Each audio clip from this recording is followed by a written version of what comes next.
So we're talking about characteristics of quadratic functions. Today we're going to find the zeros from a graph, find the axis of symmetry for a parabola, and find the vertex from the equation from a quadratic function. So turn on over to page 74. And at the top, characteristics of a quadratic function.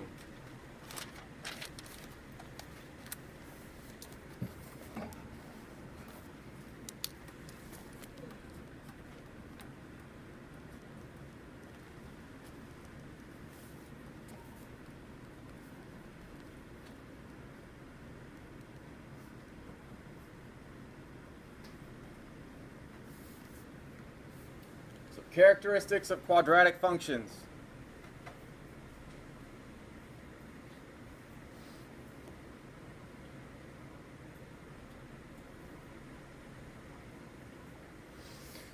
So, the first thing we're going to talk about is something called a zero.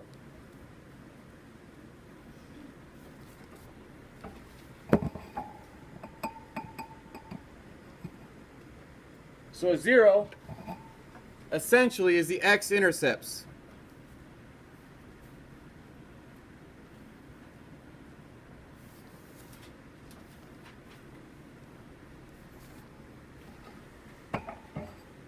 Or the x values that make a function equal to zero.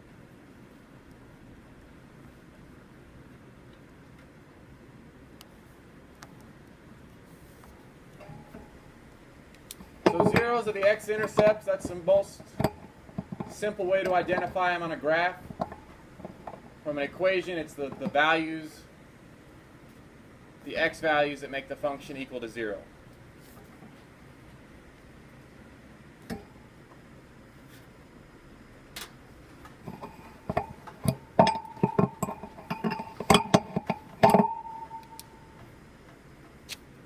So we're going to be given this graph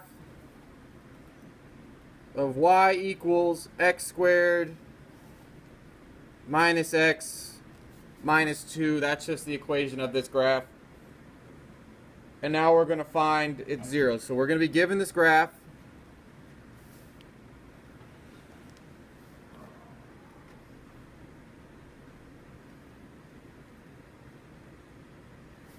And we'll have a table, so we'll have some points that we can follow from. So let's say x, we have -3, 0, 1, and 2. Those are the points, the x excuse me, the x values that we're going to substitute in. So -3 squared. So -3 times -3 is positive 9.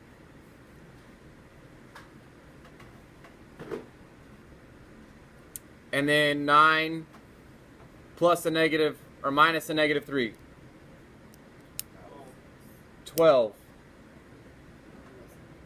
I did. And then 12 minus 2, 10. If we substitute in 0 for x, 0 squared is 0, -0 is 0, 0, so -2. 1 squared minus 1 minus 2, -2. Then we're going to substitute in 2. 2 squared minus 2 minus 2, 0. So what, right off the bat, what might we think about that x value of 2? We just learned something called a zero. And it's the x values that make the function equal to 0. So is 2 quite possibly a 0? Yes. So we're going to go ahead and graph this.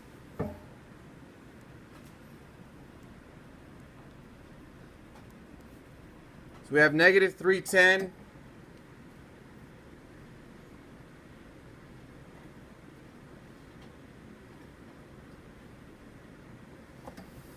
We have 0, -2, Then we have 1, 2, and 2, 0. Now on all the assignments you'll be given graphs that are perfectly drawn. Obviously there's great human error when I draw them and when we all draw them. So on our homework we will be given a graph that will be very visible to see. But if we were to connect these lines, we'll create our parabola.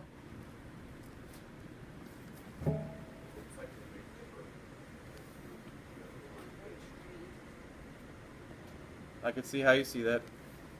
Alright, so we already know right here that that's one of our zeros. And if we have another zero, another x-intercept, and that occurs right here at x equals -1.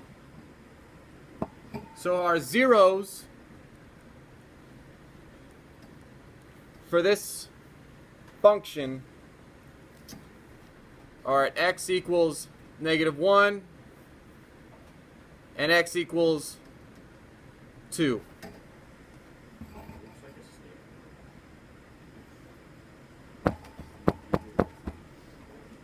So the zeros of a function are the x-intercepts, the values that make the function equal to 0. So when we're looking at the homework, look for where the parabola crosses the x-axis.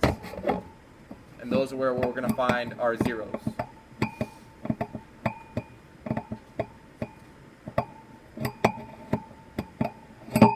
So this one is one where we'll have 2 zeros. It'll cross the x-axis twice.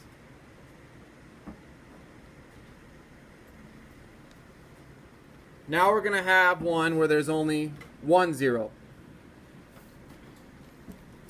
So we're going to be given another graph, and this equation is y equals x squared minus 6x plus 9. Once again, we do not have to really worry about those yet. We will learn how to graph those, I believe, Monday. So we're going to just be given this graph, and it's going to look a little something like this. And that's the gist of it. It only has, like I said, 1 zero. It only crosses the x-axis one time. That occurs right here at x equals 3. So now we're going to check these zeros. Make sure it does have the function equal to 0. So on some of it's going to tell you to check. So on the homework I'll need to see you checking this and substituting it back in. So if x equals 3, we're saying that's a 0.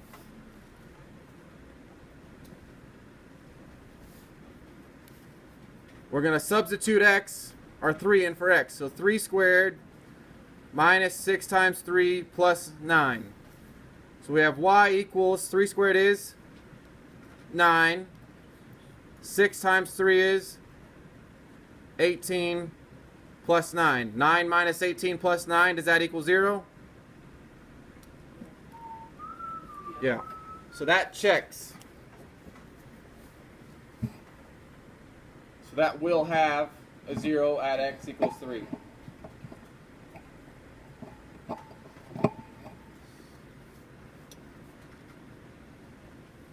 Now one more quick graph. This will have 0 zeros.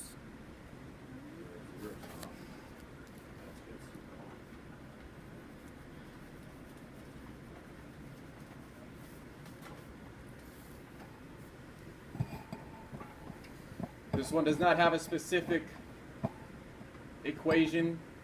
It's just a visual example of what something that will have no zeros.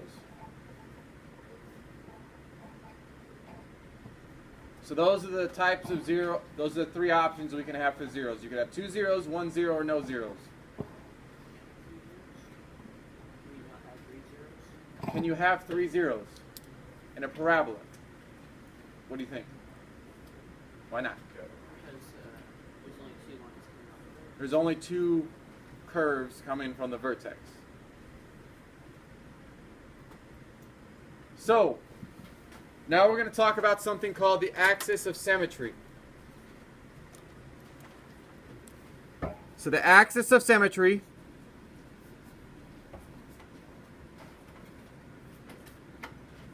or you can abbreviate it as AOS. So you don't have to keep writing axis of symmetry on your paper. You can just abbreviate it AOS. So the axis of symmetry is defined as a line that divides the parabola into two equal parts.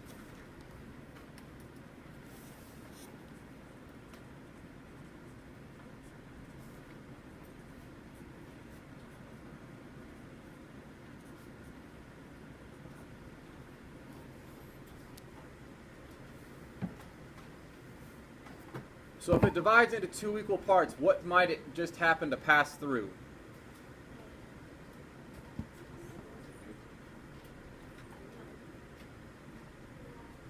The vertex. Passes through the vertex.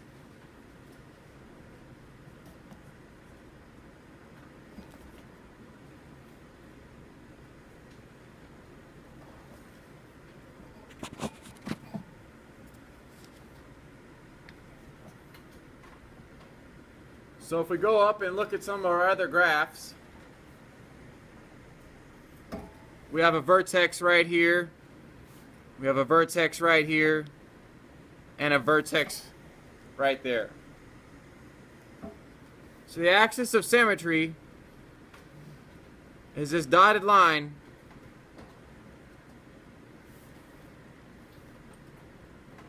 that passes through the vertex of all three of these graphs. The axis of symmetry is saying if you were to fold on that dotted line, the parabolas would equally match up and it would just become one line. And it would fall completely, perfectly together if you were to fold it in half. So the axis of symmetry splits the parabola into two equal parts.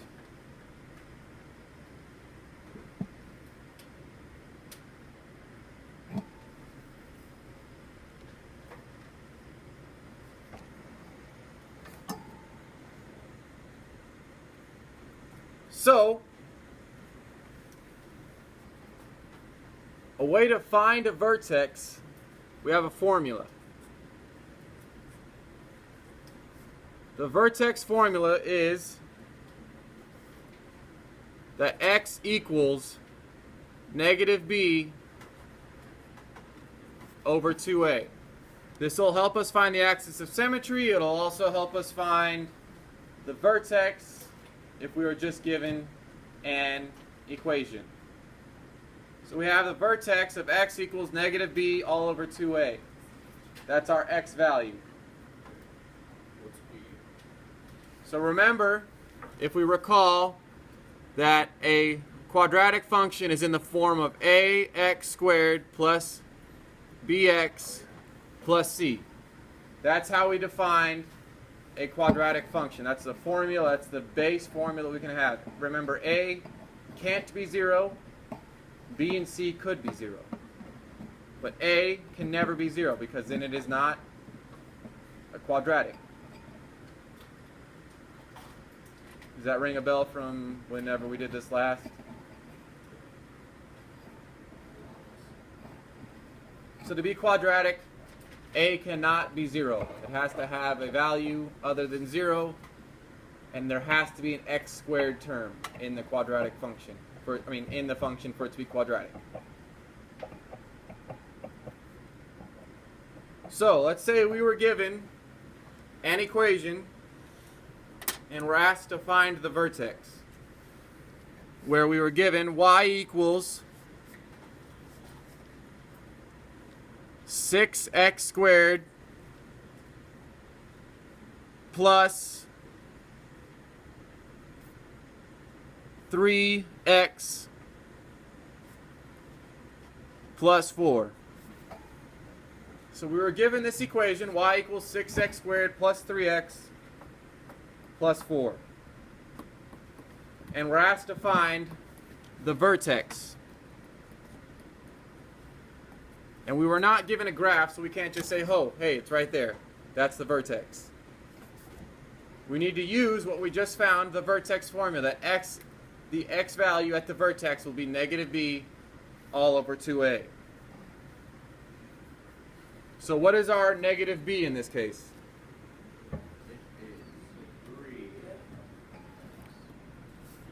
It's just the coefficient. You do not need the variable. So we have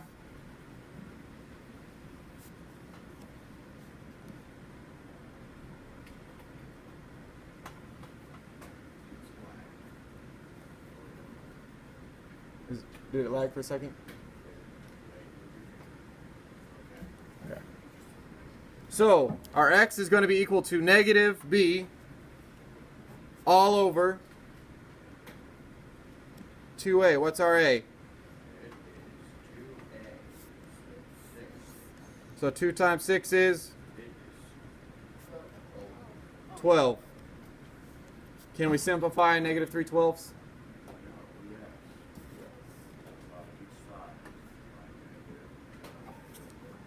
So if we divide by 3, we have negative 1/4. So that's our x value. I picked kind of a hard one, so when you get it to the homework, it's a lot easier. Because now we have to plug this x back in, or substitute this x value back in to get our y, right? The vertex is a coordinate plane point. So if we substitute negative 1/4 in, back into our original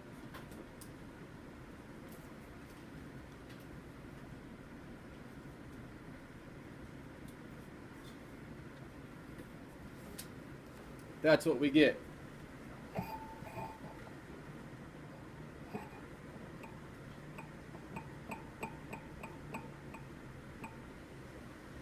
So if we square negative 1/4, negative 1/4 times negative 1/4, we get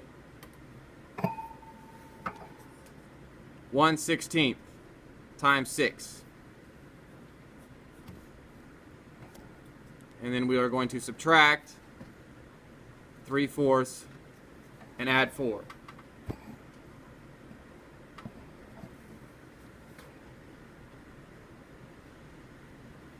So if we continue, we have 6/16 minus, we're going to go ahead and make the denominators the same.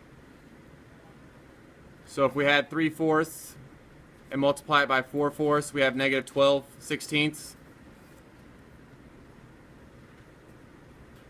And then if we have 4 over 1 times 4/4, or 4 or 16/16, 4 times 16 is 64. So 6 minus 12, negative 6. Sorry. So down here, 6 minus 12, we have negative 6, a plus of 64. So we have a total of 58/16. So our vertex, this is the last thing we'll write, happens at our original value for x was negative 1/4 and then 58/16. That's our vertex. You can simplify that and it would be 29 over 8, and then that would be 3 and 3.6. so our axis of symmetry will go right through that point. Are there any questions? I'm going to go ahead and pass out another worksheet for us to work on. I'll be walking around. We can work on a couple problems from each section together, then I'll let you guys work. We'll do that for the next, we have 40 minutes left. Let's say we're going to do that for the next 20-25 minutes. We're going to turn that in today.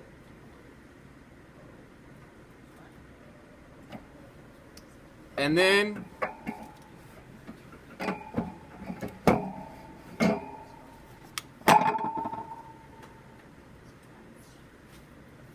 I'll pass out another activity.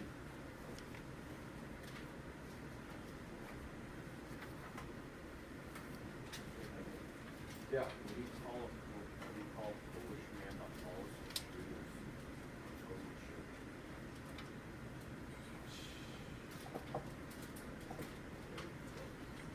I've seen that from Alex.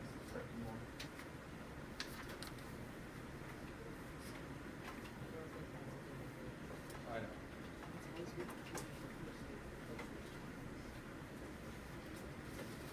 Alright, so like I said, we'll work through a couple of these together.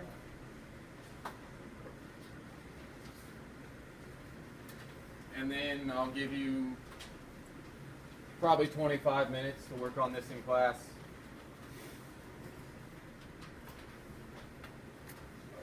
So this is a little review of 9.1 and some practice with 9.2 on the back.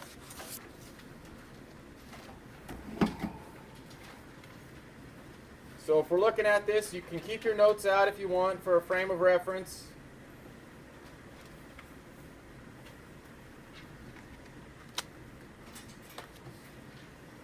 So, number 1 on the 9.1 side. It says tell whether each function is quadratic and explain. So do we remember how to do that? When we're giving just values. We have to do what?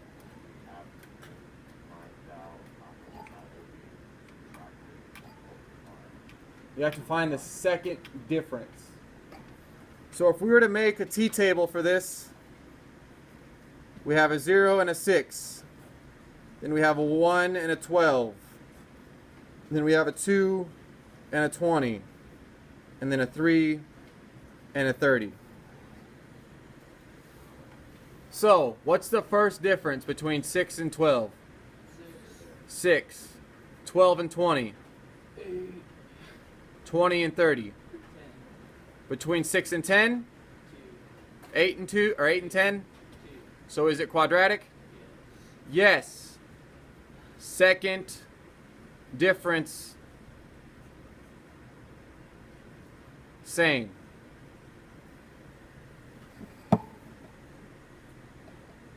So we have a same second difference.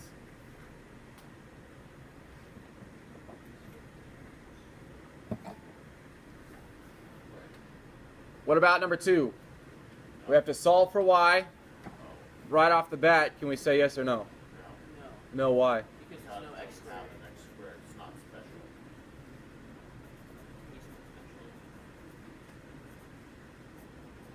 So you can know x squared, so it's not quadratic.